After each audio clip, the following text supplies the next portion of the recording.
ఎలా ఉంది మీ పరిస్థితి? మా పరిస్థితి ఇంటికి ఒక రోజుకి 500 తీసుకెళ్ళాడు.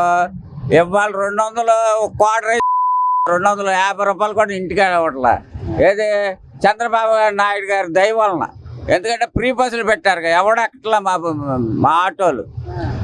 చంద్రబాబు నాయుడు గారు తీసుకున్న చిన్న వల్ల ఆటో కార్మికులు వాళ్ళు నిజంగా వాళ్ళ కూలి కూడా వాళ్ళకి రావట్లా.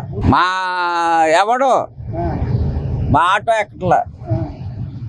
అసలు ఫ్రీ బస్సులు ఇవ్వటం వలన ఏమవుతుంది? ఆడవాళ్ళు ఏమన్నా మేము గొప్పగా చెప్పుకుంటున్నారేంటి? చెప్పుకోవట్లా. అది ఇవాళ ఇప్పుడు నేనే ఉన్నా, పెట్రోల్ బండి తోలేవాడిని. 50 రూపాయలు పెట్రోల్ రా బాబు, 14 రూపాయలు సిఎన్జి వస్తుంది, మారండి అన్నారు. మారాము. ఇవాళ పెట్రోల్తో పాటు ₹1 అటు ఇటుగా అయినా